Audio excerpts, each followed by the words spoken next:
Inner Voice, a heartfelt chat with Dr. Foujan. Welcome to the Inner Voice, a heartfelt chat podcast. I'm your host, Dr. Foujan Zain, a psychotherapist and author and the creator of the awareness integration theory. I'm thrilled to have you join me today for what I promise you to be a great and insightful discussion. Today, I speak with Michael Thompson.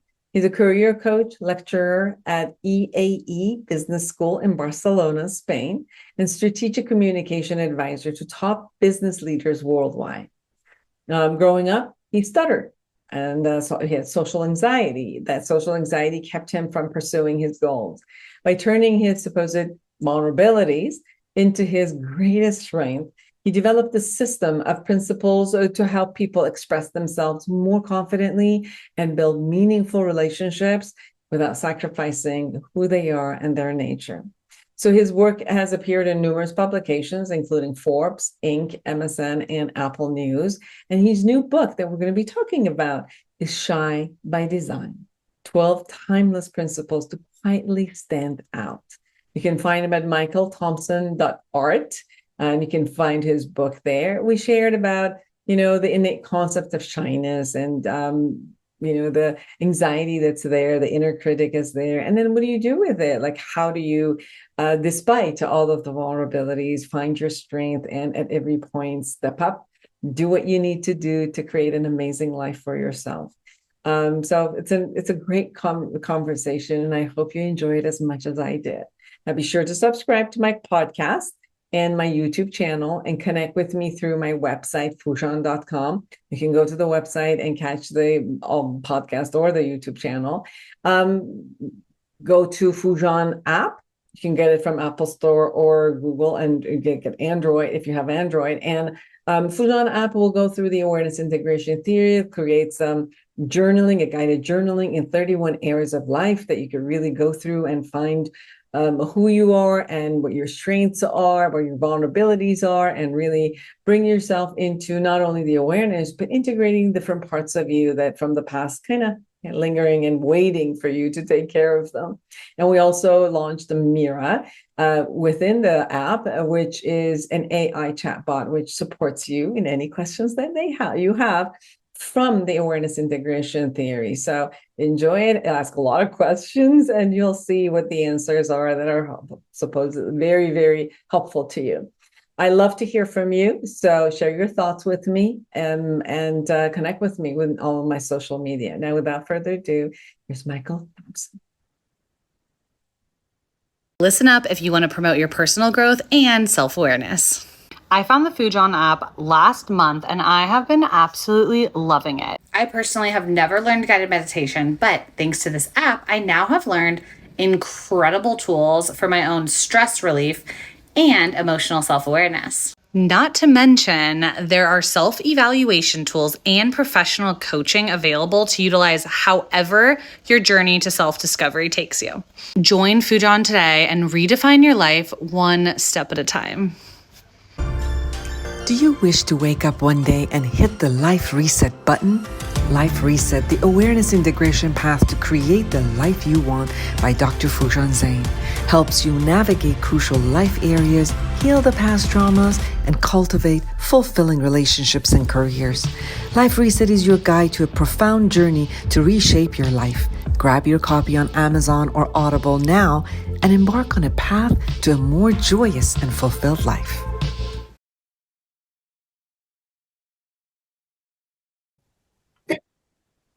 Well, welcome to the show, Michael Thompson, everyone.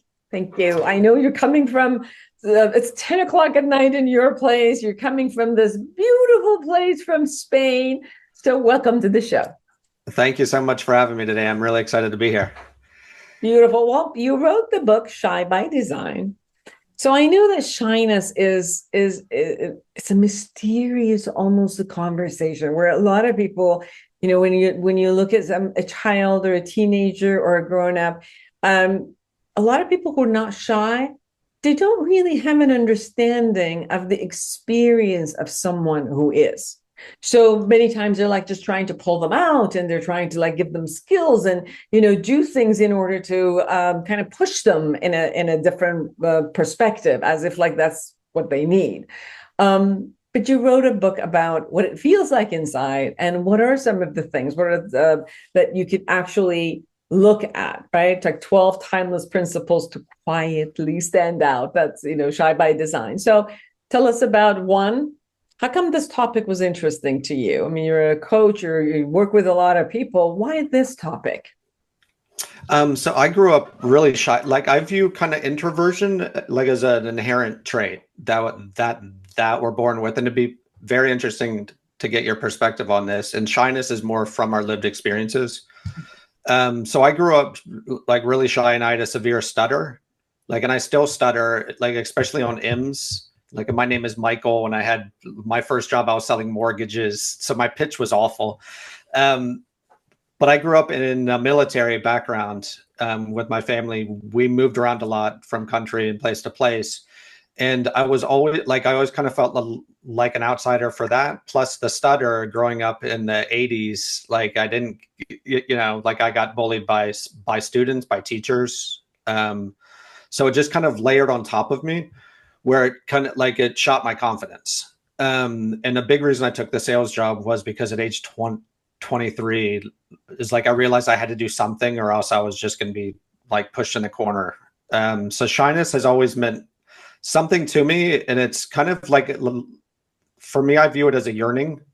We want to be part of something. We want to be part of a conversation, build connections, but the past experiences, the story that we tell ourselves in our heads can hold us back at times. And I wrote the book mainly because my two kids are a bit quiet. Like, I don't know if they're shy yet, or they're just kind of just like, they're good on their own. But they both stutter also. So it's kind of like at age 46, I've been working is like I teach communication leadership at a university in Barcelona. A lot of the students there come from the Middle East, and South America. They lack confidence in some areas. Like some people are confident in the technical side of their job, but with public speaking, with speaking up in meetings, they kind of go back a little bit. So all of my work kind of culminated into this topic that I've been writing about for 8 years now online. And the book is the result of that. Beautiful. Yes, I mean, part of it, yes, there's a genetic biological factor, but I also think there's a lot of prone into anxiety, right? So part of it, there's no need in getting a lot of attention from outside. We don't get energy from relationships outside. We get our batteries get charged more from being inside and kind of cultivating from inside. So that's the good thing about it. The other side of it is that because we are internally focused, that we also create a lot of possibly like a critical side to us, which then adds to the anxiety. Because if at any point, if I do something that it doesn't fit right with the society, whether it's a stuttering or they expect me to do something and I'm scared to do it and I shake and my voice gets a little bit squeaky, or I have a lot of anxiety in going out, instead of saying it's okay, let's do it, get over it, there's a critical part that keeps saying I can't do this, and I pull myself back up. So you could see it's like the internal anxiety on top of what I go through genetically, and then creating this critical voice that is also dealing with that. Because just as a psychotherapist, where I've worked with a lot of people, those are the layers that I know as someone who had worked with them to bring them to wherever they wanted to be. And some of it is just acceptance that it is, leave me alone. This is what I don't have to do it. And some of it's just the way. Yeah. Right. And sometimes I have to, because I'm in circumstances that I have to. What are is that also your experience and your experience? Yeah. Like with the inner critic, whatever you want to call it, the story I told myself was I'm not strong enough. I'm not smart enough. I'm not fast enough. I'm not enough, period. Mm-hmm. And the longer we repeat that story in our head, like the more it becomes ingrained in I'm in the way we view ourselves. And it takes it's like the story that we tell ourselves is very hard to edit, but it is possible to edit. Yeah. And it's taking like a step back, and it's the self-awareness, like it's taking notes. How did you feel? What was the circumstances? What made you think? Like societal norms you had mentioned, like we view vulnerability as weakness. Like, is it really a weakness? My wife married me because of it. With stutter, like in sales, that was my secret weapon. I went to a conference my 3rd month on the job, and it was a huge conference. I didn't want to be there at all. It was like that, like mega Tony Robbins type event. And one of the speakers, the keynote, said something at the end of his talk. He was like, hey, and remember, if you can't get people to answer the door or pick up the phone, start stuttering. They'll see you as a human being and not a salesperson. And it was just like, oh, wow. And all my team erupted too. Like I erupted, oh, holy cow, I can do that. And like my clients, a lot of them, there was a lot of smooth talking salespeople calling them. There wasn't a lot who weren't very smooth.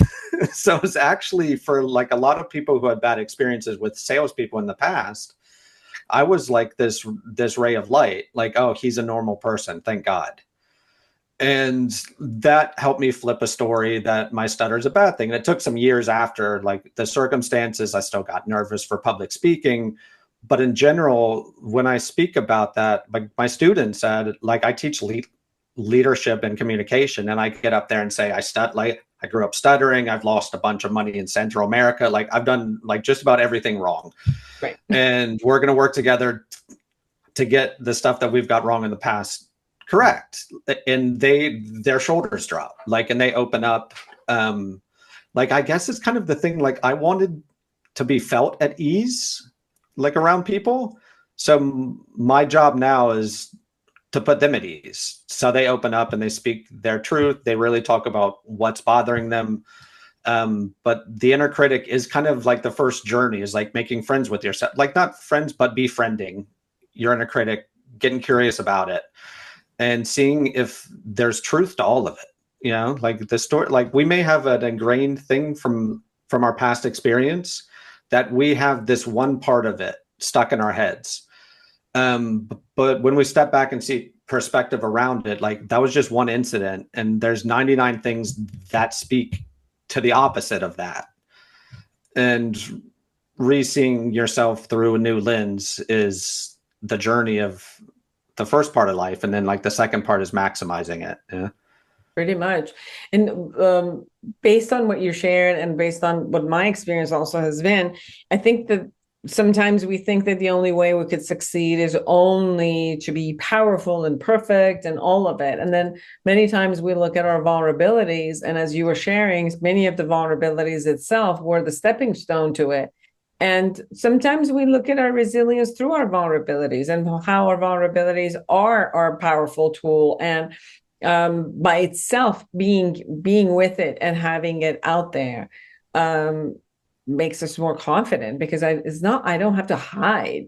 And I think part of that conversation is like, am I shy because I need to hide, or am I shy because I have the inner critic? And I think that I'm assuming that other people are criticizing me the same way I'm criticizing myself. And then I want to hide my vulnerability and look perfect. And it puts more pressure, right? So it creates more anxiety when I have to do that, versus like, hey, I got this vulnerabilities out here. Can we get over it and move on to the next level? I almost think that like my stutter, I couldn't hide it, like it was actually visible. So it was kind of like a blessing in disguise, where like the challenge I had was obvious to other people. But it's interesting with my writing, like I'll share stories of anxiety, depression, alcohol use in the past, drugs, and my client, like CEO clients I've helped with books, like this kind of stuff, reached out because of that stuff, not the other way around. Like it was like I related, like everyone has these challenges or something going on, and if you're open about them and someone connects with it, that builds a strong bridge right away. Yes. Yes, it's despite the vulnerabilities that I get to not, to hide it.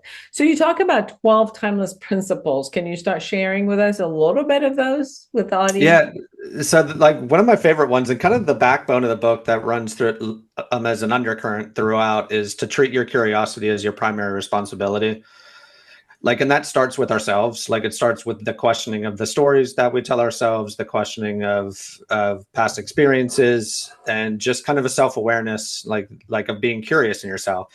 Like, and the flip side of it is being curious in other human beings. I generally think if you're curious about yourself first, like, and you get like curious, you're going to want to become curious in other people. And it's kind of the flip that, like, once you're comfortable with who you are, like, you want to learn the stories of others, and like, and other people can feel it also. You don't have an agenda as much. You're just more comfortable. And that comes with the, I think that, like, the best piece of career advice or life advice in general is like just being in awe of other people. And that, like, for me, stuttering, I had a therapist who was like, your problem isn't stuttering, it's you don't listen to anyone. Like, and it was one of those things where I was like, what are you talking about? It's like, I don't speak well, so like listening is the one thing I have. And she was like, you're so caught up in what you're going to say, how you're going to say it, that you're not listening to anybody at all. And she made me do listening exercises instead of speech exercises.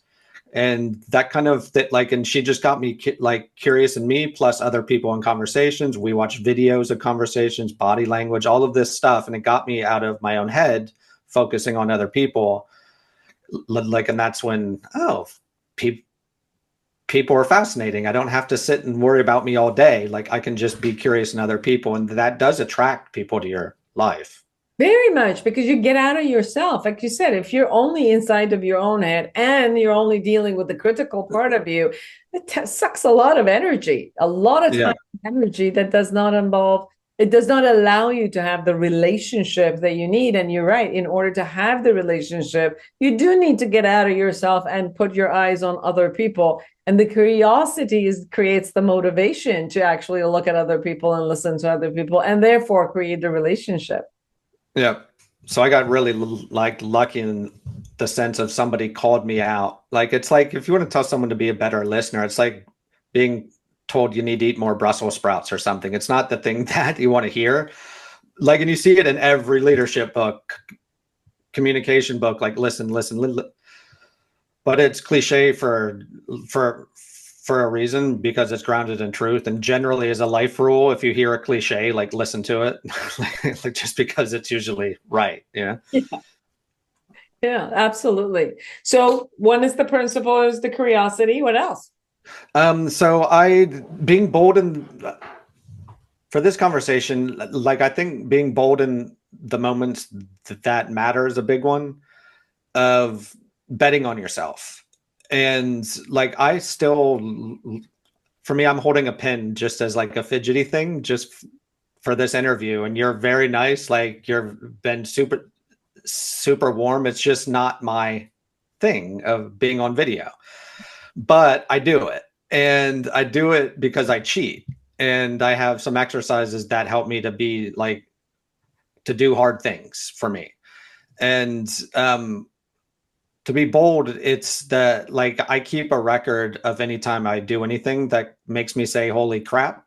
Like, I have a holy crap jar. I have a different name for it that maybe it shouldn't be on air. But like, anytime, like, oh, I did that, like, I write it down and I throw it in the jar. And whenever I'm feeling shaky, I grab some old note cards, like, and I was like, I survived X. I gave a presentation at Y. I did an interview with an NPR syndicated, that, like, in like a list of things, like, I've already done these things.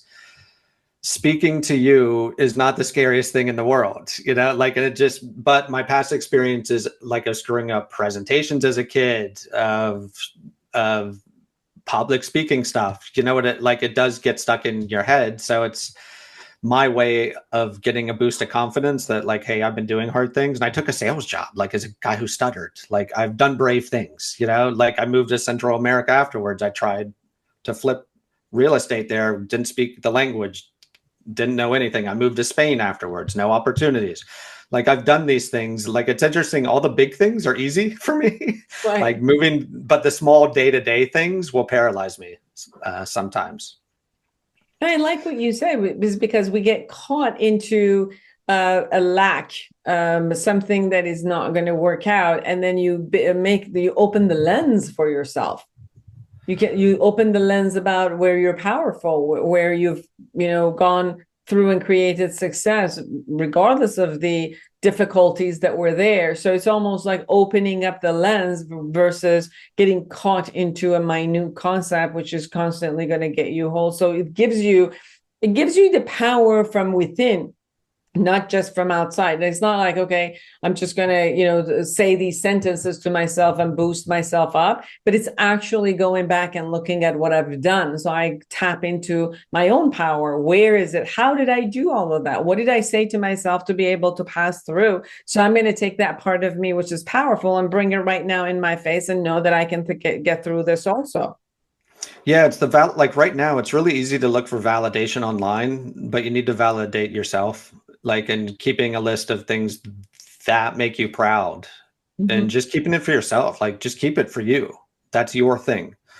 Like, it's something I encourage, is like, I'm glad I do it, but it's something I encourage others also to do, is like, keep a little brag sheet for yourself of the times you've done, like, you've surprised yourself, you did something you didn't think you could do. And that going forward, like, it's my boost, that. And also, right during COVID, my dad got cancer, and a client had reached out to help her write a book on self-care mindset. Like, and I was kind of overwhelmed with everything. It's like, I had just signed my own book deal. But she was like, my parents passed away the same age you are now. And the book is about the tools to regain agency, have confidence in yourself. And she gave me a framework that she has in her book called acknowledge, accept, and ask. So the trip away framework, where essentially, like, you acknowledge what you're feeling, you accept the reality of what is, and then you ask yourself, like, what do I need so that I can do the thing in front of you? So if it's to give a talk, maybe the thing of, like, what do I need so that I feel more confident, is to call a friend, is to just review the parts of your presentation you think is already strong. Like, it's to ask for help, it's to go for a walk, whatever it is. Like, what's that next smart, like, your easy button to kind of keep going. Right. Like, and I have that question, like, on my office board of, like, what do I need so that I can, like, and it just keeps me focused on, like, moving forward, like, not going from 2 to 10, like a 2 to a 2.5, like to just take the next step. Yes.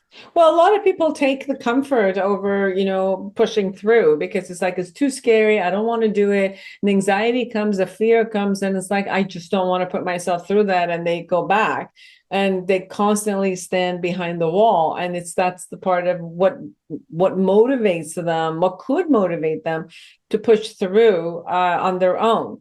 And I'm hearing you say that something has to be exciting out there for me to also want to push through. And then I go back and look at how I have pushed through before and how I can overcome this anxiety, and kind of look at the way that I can connect, I can relate, I can, go beyond that distance, right? Yeah. Like, exciting is an interesting word, just because the exciting thing for me is just the growth opportunity from it. So it doesn't have to, like, giving a presentation isn't exciting for me, like, but the idea of doing it and feeling afterwards, like, is exciting for me. And knowing that I'm facing my fears, I'm doing what's uncomfortable. Yeah, and that's where you learn stuff, even if you screw up, like, it's still a learning opportunity.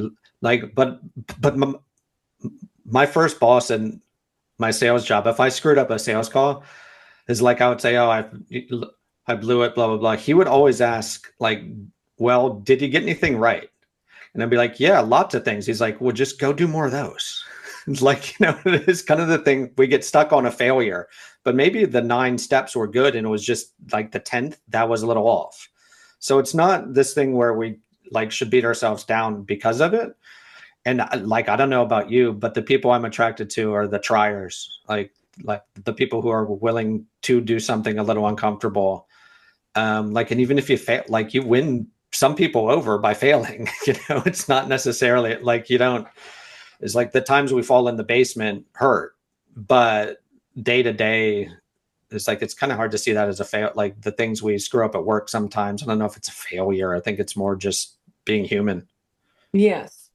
So what is it, something that you wished you would have ignored when people said to you or they wanted to push you or any of it, and you knew that from inside, um, your own intuition told you how to be versus how people wanted you to be, and then that being Internal signal, basically, like the signal inside of listening to myself. Yeah, I think it's just kind of the pain of not doing what I wanted to do for so long. For 23 years, like I played soccer or football here in Spain.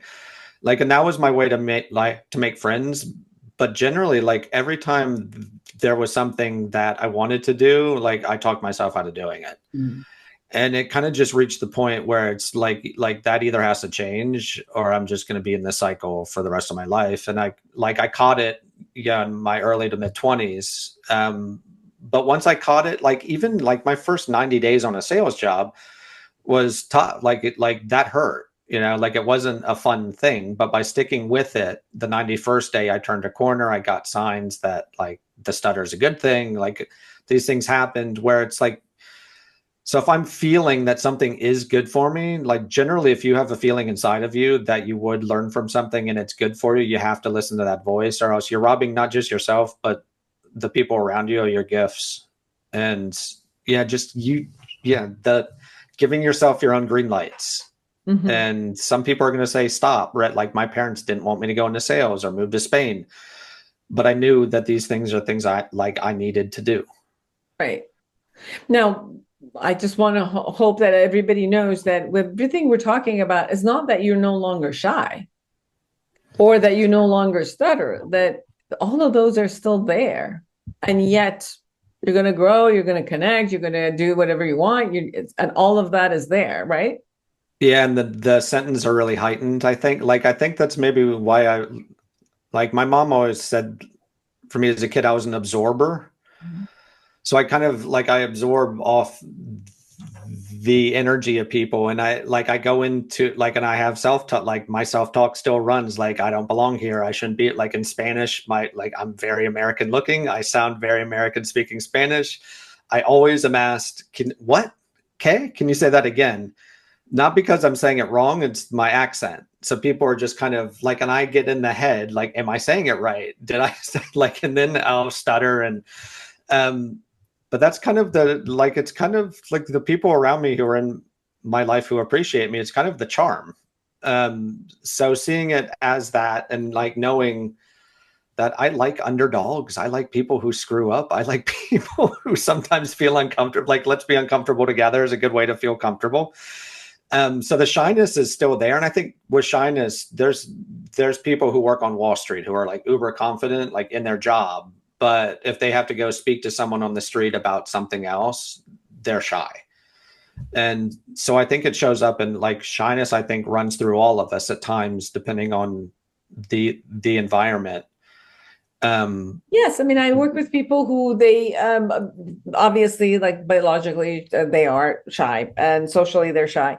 But when they create a structure, for example, at work, and then they get comfortable with a structure at work, or there's certain structures they put in, they'll go to the gym, there, two or three people, finally they feel good, they look at them and they talk to them. So there's a way that people create structures that feel comfortable within the structures, but that doesn't mean that their shyness went away. It just meant that if they could create a structure around it that made them feel better and more comfortable, then they're going to feel comfortable in there. But still, when it comes to the next level of, moving or growing and doing that, they still have to pass through hurdles.